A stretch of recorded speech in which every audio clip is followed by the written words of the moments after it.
Hello! Hi అండి. Welcome back to world famous kitchen food. ఈరోజు మనమైతే మెంతి కూరతో పచ్చడినైతే ప్రిపేర్ చేసుకోబోతున్నాం. చాలామంది మెంతి కూరతో పచ్చడి అంటే ఆశ్చర్యపోతూ ఉండకండి. మెంతి కూరతో కూడా మనం చక్కగా పచ్చడైతే ప్రిపేర్ చేసుకోవచ్చు. అస్సలు టెన్షన్ పడకండి. చేదనేది అస్సలు ఉండదు. చాలా బావుంటుంది. ఇలా ఎవరైనా ఒక్కసారి ట్రై చేశారంటే చాలా ఈజీగా అవుతుంది కాబట్టి మళ్ళీ మళ్ళీ పచ్చడిని ఇలాగే ప్రిపేర్ చేసుకోవాలనిపిస్తుంది. ఎందుకంటే పచ్చడి మనకు తినడానికి చాలా వీలుగా ఉంటుంది. చాలా బావుంటుంది. చాలా టేస్టీగా కూడా ఉంటుంది. ఇక మనకు మెంతి కూర వచ్చేసి చాలా చేదుగా ఉంటుంది కదండీ! ఇగ పచ్చడి కూడా చేదుగా ఉంటుందేమో అని మీరనుకుంటారు కానీ అస్సలు అనుకోకండి. చాలా బావుంటుంది. చూసారు కదండీ! ఎలా వచ్చిందో పచ్చడి. చాలా బావుంది. చాలా టేస్టీగా ఉంది. మీరు కూడా మీ ఇంట్లో మెంతి కూరతో పచ్చడినైతే ప్రిపేర్ చేసుకొని ఎలా ఉందో మీ ఫీడ్‌బ్యాక్‌ని మాతో షేర్ చేసుకోండి.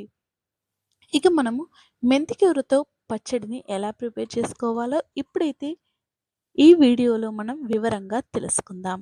అంతకన్నా ముందు మా ఛానల్‌ని ఎవరైనా కొత్తగా చూస్తున్నట్లయితే తప్పకుండా లైక్ చేయండి, షేర్ చేయండి, సబ్స్క్రైబ్ చేసుకొని పక్కనే ఉన్నటువంటి గంట సింబల్‌ని క్లిక్ చేయండి. దీని ద్వారా మేము పెట్టే ప్రతి వీడియోస్ మీకు నోటిఫికేషన్‌గా వస్తాయి. ఇలాంటి మరెన్నో రుచికరమైన వీడియోస్ మీరు చూడాలనుకుంటే నోటిఫికేషన్‌గా రావాలి అనుకుంటే తప్పకుండా సబ్స్క్రైబ్ చేసుకోవాలి. ఇక మనకు ఈ చలికాలం వచ్చిందంటే చక్కగా మనకైతే మెంతి కూర అనేది చాలా ఎక్కువగా అవైలబుల్‌గా ఉంటుంది. మనకు ఈ సీజన్‌లో చాలా ఎక్కువగా మనకు దొరుకుతుంది. హెల్త్‌కి కూడా చాలా అంటే చాలా మంచిది కాబట్టి మీరు తప్పకుండా మెంతి కూరతో ఇలా పచ్చడినైతే ప్రిపేర్ చేసుకోండి. చాలా రకాలుగా మెంతి కూరతో రెసిపీస్ అయితే చేస్తూ ఉంటారు. కానీ ఇలా ఒకసారి ట్రై చేయండి. ముందుగా మెంతి కూరనైతే తీసుకొచ్చుకోండి. తీసుకొని చక్కగా కట్ చేసుకొని పక్కన పెట్టేసుకొని మిక్సీ జార్‌లో వేసుకోండి. చక్కగా పేస్ట్ అయితే వస్తుంది కదండీ! ఇక ఆ తర్వాత వేరొక ప్యాన్ అయితే పెట్టుకొని స్టవ్ ఆన్ చేసుకొని ప్యాన్ పెట్టుకొని అందులో ఆయిల్ అయితే వేసుకోవాలన్నమాట. ఇలా మీరైతే వెజిటబుల్ ఆయిల్ అయితే వేసుకొని చక్కగా మనకు ఆయిల్ అనేది చక్కగా హీట్ అవ్వాలన్నమాట. హీట్ అయిన తర్వాత అయిందో లేదో ఒకసారి చెక్ చేసుకోవాలి. ఇలా మనకు కంప్లీట్‌గా ఆయిల్ అనేది హీట్ అయిన తర్వాత దీనిలో మనమైతే హాఫ్ టేబుల్ స్పూన్ వరకైతే ఇలా మనం ఆవాలు, జీలకర్రనైతే వేసుకోవాలి. ఇలా మనం ఆవాలు, జీలకర్రని వేసుకొని చక్కగా ఇవైతే చిటపటలాడుతూ ఉండాలన్నమాట. ఇలా ఉన్న తర్వాత మనమైతే ఆ తర్వాత ఇందులో పసుపును కూడా యాడ్ చేసేసుకోవాలని. ఇలా మీరు పసుపును కూడా వేసేసుకోండి.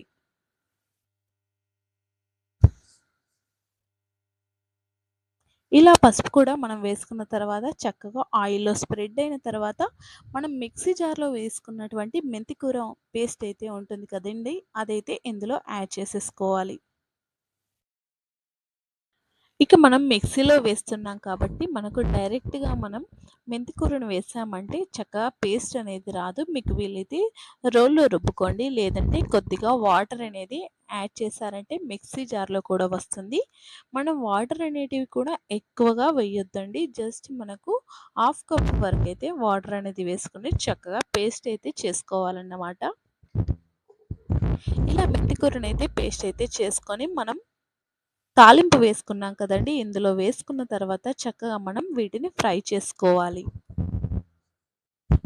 ఇక మనకు సరిగ్గా ఫ్రై అనేది రాలేదంటే కర్రీ అనేది చేదొస్తుందండి. మళ్ళీ చేదొచ్చిందండి అని అనకండి. ఎందుకంటే మనము చక్కగా ఈ టైంలోనే ఫ్రై చేసుకోవాలన్నమాట. అయితే ఇంట్లో చాలామందైతే పిల్లలైతే కర్రీస్ అయితే ఇలా ఆకుకూరలు తినమని మారం చేస్తూ ఉన్నట్లయితే గనక మీరిలా ప్రిపేర్ చేశారంటే వాళ్ళకు ఏర్పడకుండా చాలా చక్కగా కర్రీ మొత్తం చకచకా తినేస్తారు. ఎలా మనం తీసి పడేయకుండా కర్రీస్‌లో ఏ ఐటెమ్ కూడా తీసి పడేయకుండా పర్ఫెక్ట్‌గా కర్రీనైతే తినేస్తారు. చాలా బావుంటుంది. చాలా టేస్టీగా ఉంటుంది. మనకు ఈ కర్రీ వచ్చేసి చక్కగా రైస్‌లోకి తీసుకున్న చపాతీ, పూరి, దోస ఇలా మనం ఎలా తీసుకున్నా కూడా ఈ కర్రీ చాలా బావుంటుంది. చాలా టేస్టీగా కూడా ఉంటుంది. చూసారు కదండీ! ఇలా మీరైతే ఫ్రై చేసుకోవాలి. ముందే మళ్ళీ ఒకసారి చెప్తున్నానేంటంటే, మనకు ఈ ఫ్రై చేసుకోవడం అనేది సరిగ్గా రాలేదంటే మాత్రం కర్రీ అనేది పాడవుతుందన్నమాట. మీరు చక్కగా ఫ్రై చేసుకోవాలి. ఫ్రై చేస్తున్నామని చెప్పేసి స్టవ్ అనేది హై ఫ్లేమ్‌లో మాత్రం ఉంచొద్దు. చక్కగా మీరైతే మీడియం ఫ్లేమ్‌లో ఉంచేసి చక్కగా మీరు ఫ్రై చేసుకొని మనం మిగతా పనులు చూసుకున్నామంటే చక్కగా మనకు ఇంట్లో పనులయిపోతాయి. చక్కగా ఈ కర్రీ కూడా ఫ్రై అయిపోతుందన్నమాట. ఇలా మనకు చక్కగా ఫ్రై అయ్యింది అని అనుకున్నప్పుడు చివర్లో మాత్రమే ఇలా మీరైతే శనగపప్పునైతే తీసుకోండి. ముందే వేశారంటే ఇవి కూడా చాలా గట్టిగా అవుతాయన్నమాట. అందుకొరకే ఇలా చివర్లో వేసుకోవాలి. ఇలా మనకు 80% వరకు మనకు మెంతి కూర అనేది ఫ్రై అవ్వాలన్నమాట. అలా అయిన తర్వాత ఇందులో మనం ఇలా పచ్చి వేరుశనగపప్పు, మీకు వీలైతే మినపప్పు కూడా యాడ్ చేసుకోవచ్చు.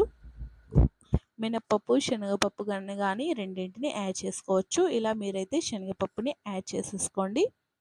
ఇలా మనకు శనగపప్పు వచ్చేసి మనకు చిన్న టేబుల్ స్పూన్ సైజులో 2 టేబుల్ స్పూన్ల వరకు వేసుకుంటే సరిపోతుంది. ఇక ఆ తర్వాత ఇందులో ఆనియన్స్ అనేటివి వేసుకోవాలి. మనకు ఆనియన్స్ వచ్చేసి మనకు మీడియం సైజులో ఉన్నటువంటి ఒక చిన్న ఉల్లిపాయను తీసుకొని చక్కగా ఇందులో అయితే వేసేసుకోండి. ఇలా ఉల్లిపాయల ముక్కలు కూడా వేసుకోవాలి. ఇలా చక్కగా మీరు ఉల్లిపాయల ముక్కలు వేసుకొని చక్కగా మరొకసారి అయితే కలుపుకోవాలి. చూసారు కదండీ! చాలా బావుంది. చూస్తేనే నోరూరిపోయేంత టేస్టీగా మనకైతే ఈ పచ్చడైతే ఉంది. మెంతి కూరతో పచ్చడి అనగానే అయ్యో బాబోయ్! అనకండి. ఎందుకంటే చాలా బావుంటుంది. చేదుగా మాత్రం అస్సలు ఉండదండి. చాలా బావుంటుంది. మేబీ ఇలా ఎవ్వరు కూడా చేసి ఉండరు యూట్యూబ్‌లో కూడా. ఎందుకంటే మెంతి కూరతో పచ్చడి చేదుగా ఉంటుందని ఇలా ఎప్పుడు ట్రై చేయరు. కానీ చాలా బావుంటుంది. చాలా టేస్టీగా కూడా ఉంది. మీరు కూడా మీ ఇంట్లో అయితే ప్రిపేర్ చేసుకొని ఎలా వచ్చిందో తప్పకుండా మాతో షేర్ చేసుకోండి.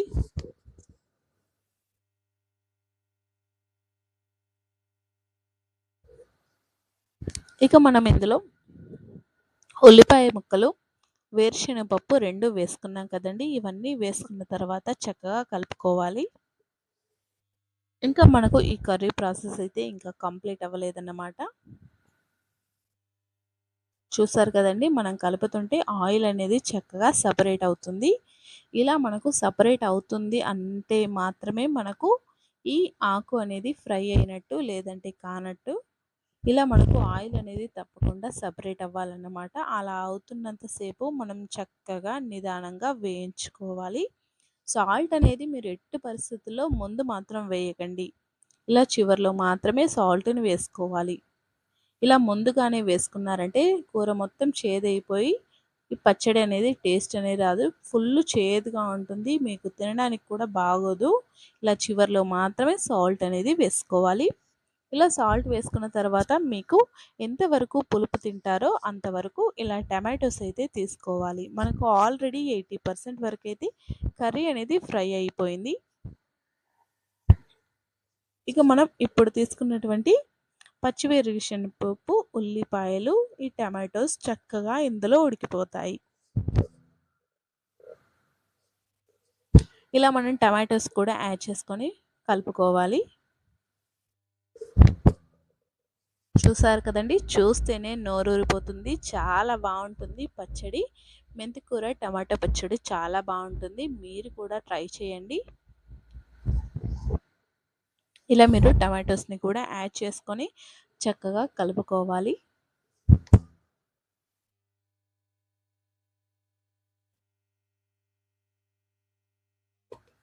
మనం తీసుకున్నటువంటి టమాటోస్ ఈ ఆకుకూరలో కంప్లీట్‌గా మిక్స్ అయ్యేలాగా కలుపుకోవాలన్నమాట. చూసారు కదండీ! పచ్చడైతే బావుంటుంది. చాలా బావుంటుంది.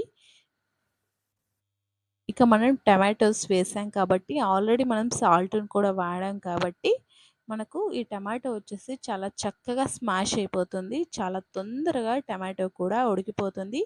పచ్చడి కూడా తొందరగా అయిపోతుందన్నమాట. చివర్లో వేసామని డౌట్ పడకండి. చివర్లోనే వేయాలి. ముందుగా వేయకూడదు. చూసారు కదండీ! చాలా బా వచ్చింది. చాలా బావుంటుంది. చాలా టేస్టీగా ఉంటుంది.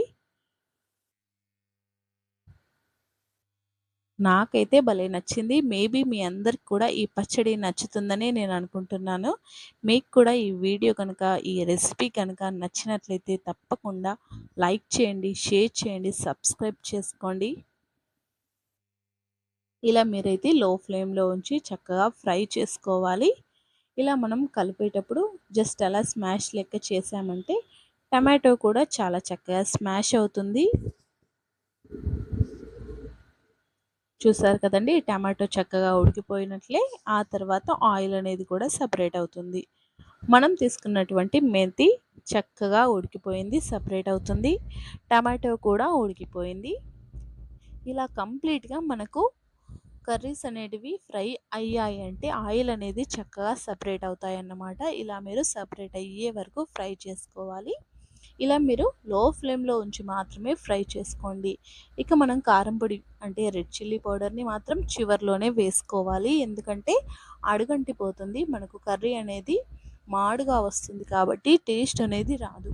చివర్లో మనం 5 మినిట్స్ అయితే మనము ఆఫ్ చేస్తాం స్టవ్ అనేది అనేటప్పుడు మాత్రమే ఇలా మనం రెడ్ చిల్లీ పౌడర్‌ని వేసుకోవాలి. ఇలా వేసుకొని జస్ట్ అలా లో ఫ్లేమ్‌లో కలుపుతూని స్టవ్ అనేది ఆఫ్ చేసుకోవాలి.